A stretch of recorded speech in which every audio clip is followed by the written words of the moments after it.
Chapter 3, Practical Female Psychology.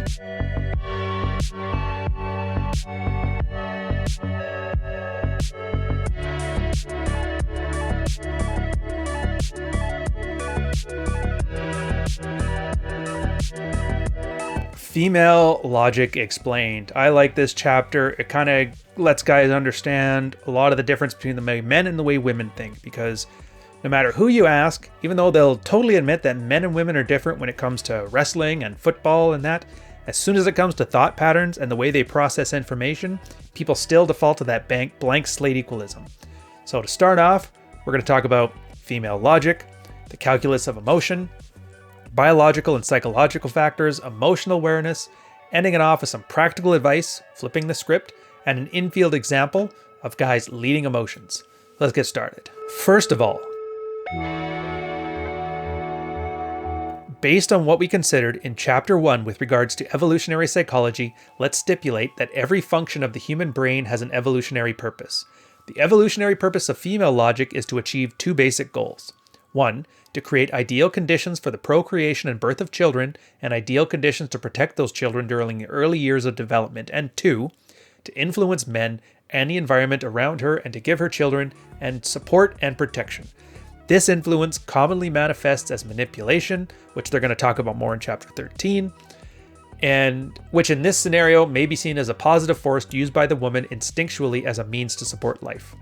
Big part to take away from this, and again, take another quote, the woman is especially concerned with how she feels right now, as opposed to the male logic concern of how A correlates to B or how A is the cause of B. In psychologically healthy women, these will be the emotions of pleasure and safety. In other women, drama, histrionics, and hysteria serve a similar purpose. Again, whether you have an introvert or an extrovert, I don't care what combination of MBTI she has, what her sign is, they're all focused on how does this make me feel. And this manifests in everything. Divorce. I'm sure you guys have all heard the stats, 8 out of 10 are initiated by women, and the primary reason is that she's not happy. Again, it's all about feelings. Willing to upend an entire marriage, a relationship, finances, a child's upbringing. She's not happy. And again, it's because of this nature of women, they decide that their feelings are solipsistic. In other words, nothing exists outside of them. So in her logic and her heart of hearts, if I'm happy, that means the family is happy. If I'm happy by leaving the family, well, then the family is happy. And again, it makes no sense from a guy's standpoint because you're like, well, through this action, you're causing the destruction of the family unit. But again, men and women aren't the same and they don't think of these things the same. Of course, being the guys we are, we've learned to solve this problem in the sense that causations. We understand that if a girl falls out of love with a guy, if she loses desire because there's no more need for providership, then there's a good chance that she could upend the relationship because of it. So, typical man, you guys want responsibility like Jordan Peterson says? Well, make your girl desire you for the long term by doing non-provider materials. There's your causation right there. Is it fair? No. But on the alternative, we have our feelings driving our behavior, and I, for one, would much rather be responsible for my life than let my limbic brain tell me what to do. For the calculus of emotion, some women's behavior is primarily driven by their emotions. In many cases, these women share their feelings with you in a balanced way, having developed many good controls over their emotions. In other cases, women can be prone to discharge their problems in a massive way. Neither one of these types of women may have functioning senses of the causality between our emotional states. Trying to apply male logic to women and their emotional states is therefore inappropriate and only leads to frustration in the male attempting the analysis. I could think of a bunch of examples for this that you need to take away because they will happen in your life, I guarantee it. The first one, you're living with a girl. Once a month, you're going to have Aunt Flo coming over for Shark Week. I guarantee you're going to notice a day before, 2 days before, the day of, the day after, on some regular schedule, nothing you do is good enough. Very cranky, very ornery, you're starting a fight for nothing, and you kind of click because you're a guy and you detect patterns. You go, okay, I know what's going on. And she'll probably yell at you saying, that's not what this is about. Again, there's no point arguing logic to the chick's emotions. Just realize you can count to 30, I'm assuming. And when that number 28 rolls by and you're like, all right, here's time for a fight, throw up a little bit of comfort if you don't want to deal with it, or just get good at nuking these little disruptions. That works as well. The one thing here that's nice that they acknowledge too is that not all women are like that to the same degree. Now, every time you bring stuff like this up, there's going to be a cadre of 28-year-old STEM majors working in great government jobs telling you, I am not emotional like that at all. I'm perfectly level-headed. To be fair, she's absolutely right. Right now, she's perfectly emotionally level-headed. Because like I said, just talked about before, her mental state drives her understanding and her logic and her reason. So in this case, she completely forgets about that time she had a mental breakdown over some nonsense issue because it was just that right time of the month and she had just gotten a couple drinks into her when she was a little overworked. That doesn't count because I don't remember that because that makes me feel bad to remember that. So all I'm going to remember now is where I filled out these TPS reports and all you red pill guys are monsters and how dare you treat women like emotional, fragile creatures. Right. It's not our fault we have memories better than that of the goldfish.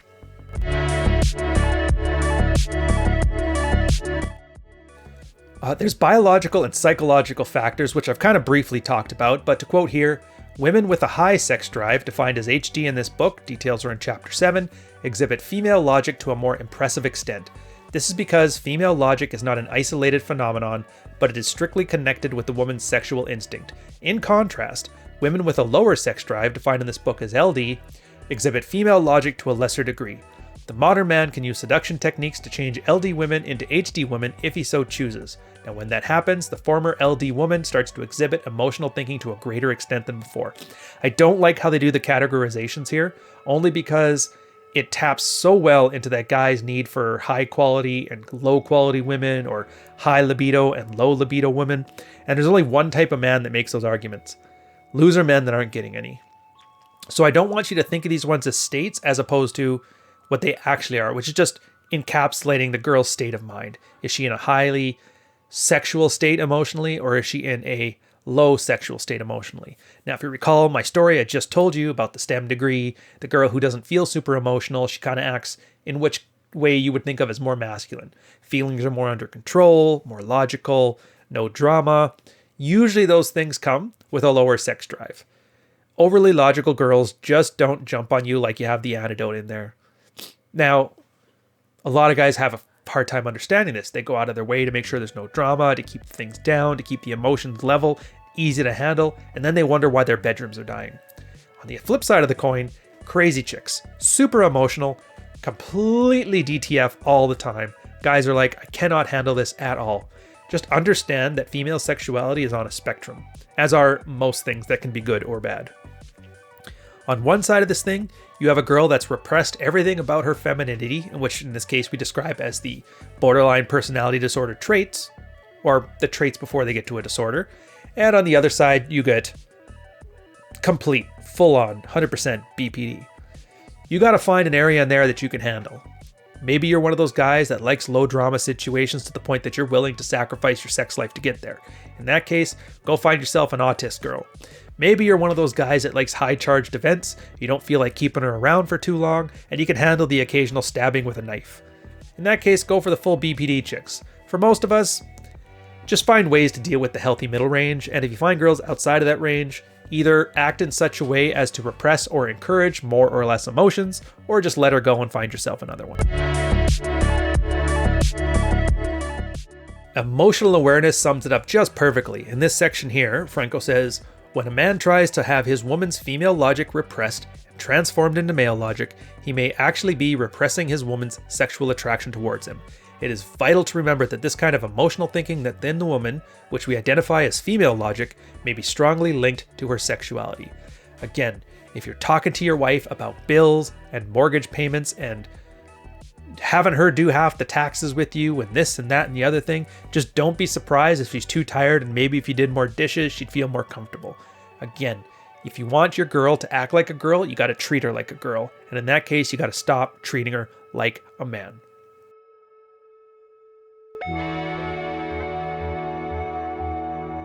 For more practical advice here, Franco's quoted, an important thing for modern man to keep in mind is that the mechanism of female logic is especially activated by the presence of the male himself. The more a woman finds herself in the especially activated by the presence of the male, the more, and especially if she's attracted to that man, the more she will get into emotional states described above. Female sexuality is reactive.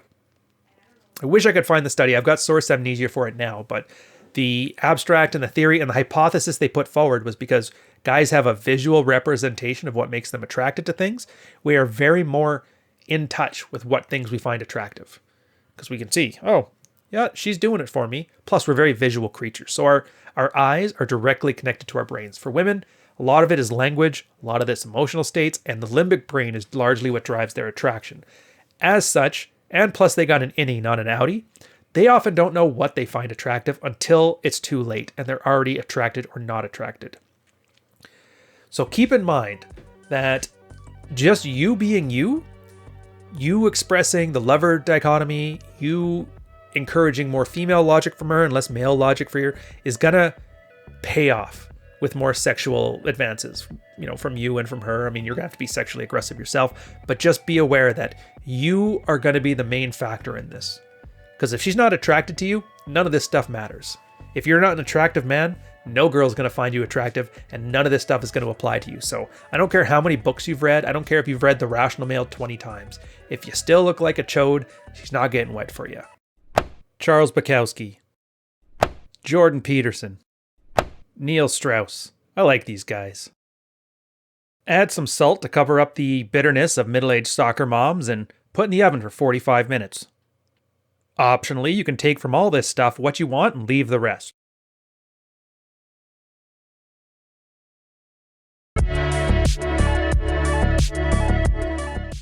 I like his ending pieces here. He actually goes a little bit past practical advice. In this case, he does flipping the script. And I love this one because it's such a good example, especially for guys who are just kind of starting to get a handle on rejection. But when a man gets angry with a woman and describes her as a selfish bitch, what's actually happening is that he's relating to a woman who is presently focused to an extreme extent on how she feels right now. In fact, the more a woman can be referred to in the context of male logic as a bitch, the stronger and more primitive her female sexual instinct is. Women exhibit female logic to different degrees. The degree to which a woman exhibits it is caused by biological, sociological, and psychological factors. And they have a great example of this one here, and then I'll pontificate afterwards. The story he gives in this one, I'll sum it up quickly. He had a huge crush on a chick back when he was in college. She didn't want to date him. She just wanted him as a friend. He could never figure out why. But then he ended up getting married, and his first wife, and as soon as the girl found out he was married, then she wanted to sleep with him. And he couldn't figure it out for the longest time. And I'm sure most guys here have had a situation where no girl wanted them, and then they got a girlfriend, and now all the girls want them. But this story makes perfect sense when viewed in the light of female logic. The woman did not trust Franco when he was single. She believed that Franco was only interested in a casual sexual relationship, and at that time, under the influence of her strong emotional state. She was unable to see Franco that may be capable of a committed relationship in the future. To do that, she would have to be capable of stepping out of her emotional state and thinking logically. Again, it's how it makes her feel. In this case, she wanted a relationship. She thought he was just a fuckboy, and so in her brain, turned him off as an option. This is also an example why just being 100% lover can't necessarily work out with you, because depending on where a girl is in her life, she may not be looking for that. So when she came to know that Franco was now married, she came under the influence of another, different emotional state. Let's call it state Y, which for her means, I can now trust this guy because he can be my husband. This new emotional state confused her logic even more because she started to feel that she should be Franco's wife and not some other woman. It's another thing that's kind of funny. Wearing a wedding ring is often an aphrodisiac because girls see that and they don't think, well, I better not take her, he's already taken. They think, oh, he's commitment material. Well, I could commit to that. They end off with leading emotions.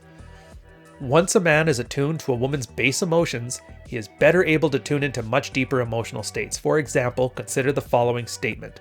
Sometimes it feels good to be bad. Now, most men have no conception of such an obviously contradictory statement, and most women do.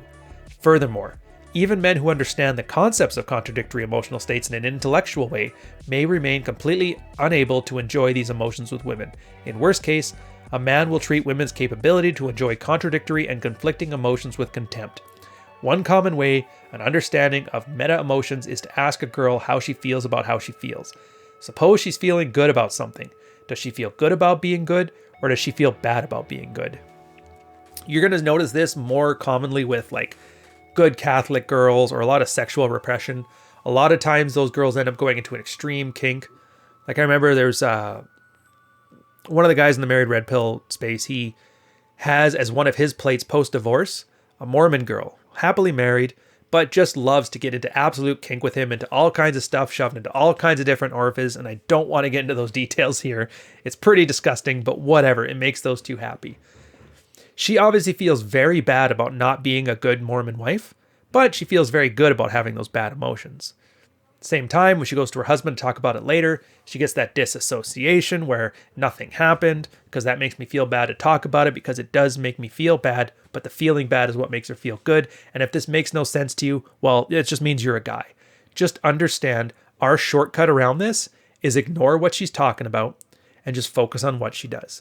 Because her limbic system and her frontal lobe are having a battle through her mouth towards you to manipulate you into thinking she's A, good person, and B, so she can have the maximum amount of pleasure. Her body, though, can't make that distinction. Her body just wants what it wants. So if you focus on that, you're going to know pretty clearly whether she's into you, whether she's not into you, whether nothing happened or nothing happened because I went down on them and I don't want to talk about it. But that's it for this episode. I hope you guys enjoyed yourself. I will catch you. These are going to be on Sundays. If you want to talk about it some more, come on down to Patreon. We'll charge at the end of the month. You can see if you like the place. I know you will. And then we'll get you an invite to the locker room. You can come in and talk about this stuff to your heart's content with some good discretion. I will catch you guys on the next one. Cheers.